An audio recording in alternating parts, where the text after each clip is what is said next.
By 1941, the world had duly settled into the new reality it found itself in. It had grown used to a highly unusual state of affairs. In Madso, a thriving consumer industry had specialized further, developing a service industry alongside the consumer goods network.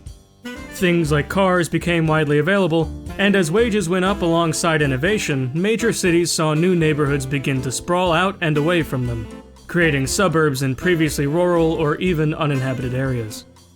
This spurred real estate development to buy up land and create ready-made developments in which people could live and even commute to their nearest cities from, spawning the suburb. The countries of Madso were becoming some of the most prosperous places in the world. All was not well, however. As single-family homes became the norm, city dwellings, mainly in the form of apartments, became more expensive, and rents became almost exploitative, resulting in the number of homeless going back up after years of decline.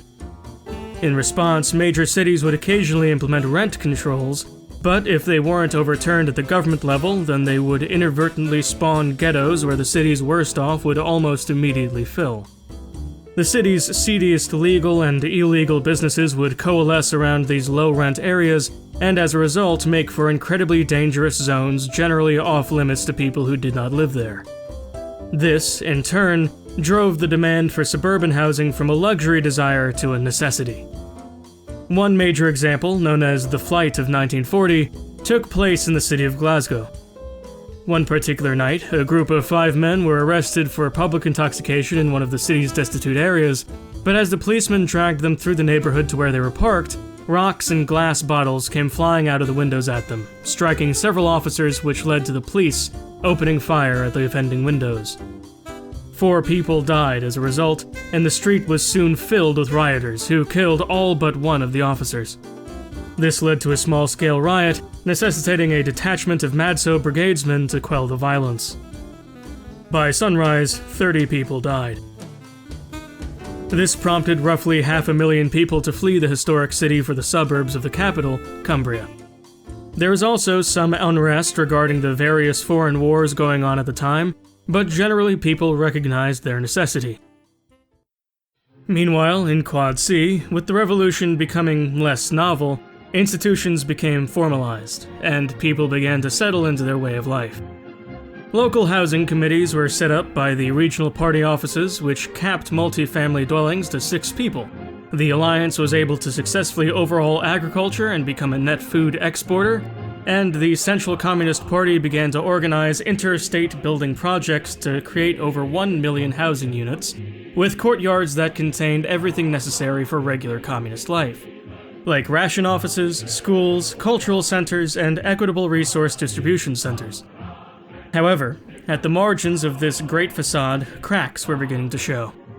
Corruption had already struck to the core of the system, with local officials giving people extra food or putting them ahead in line to receive luxury items like cars or radios, while more influential party members could control things like the order of medical wait lists and the quality of medical care, or even which schools people's children would be sent to.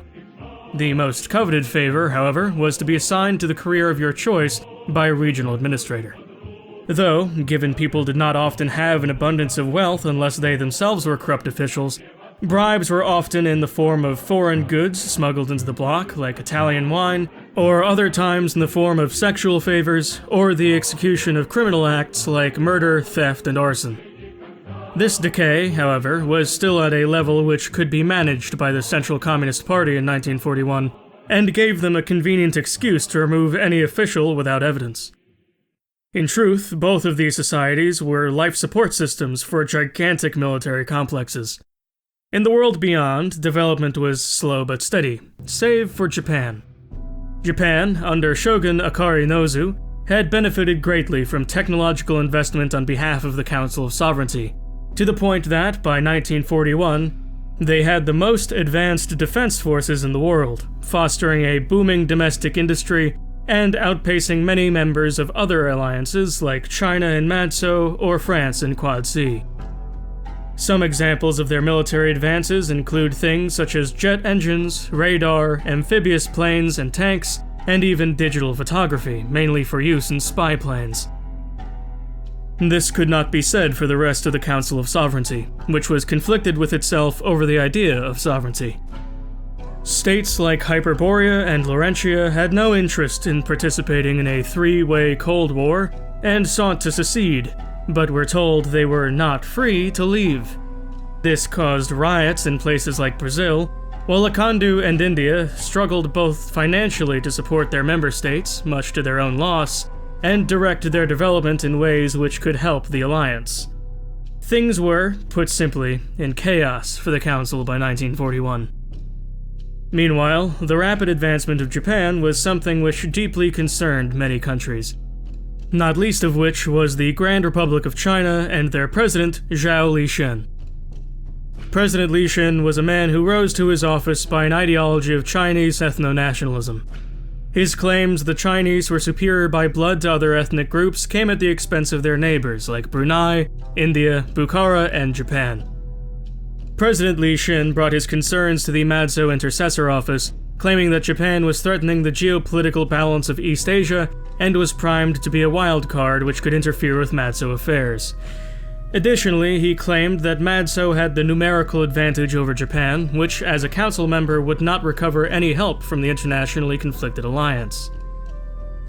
The Intercessor Office approved his claim that this was their chance to strike, and began cultivating an insurgency in southern Japan, based out of Osaka.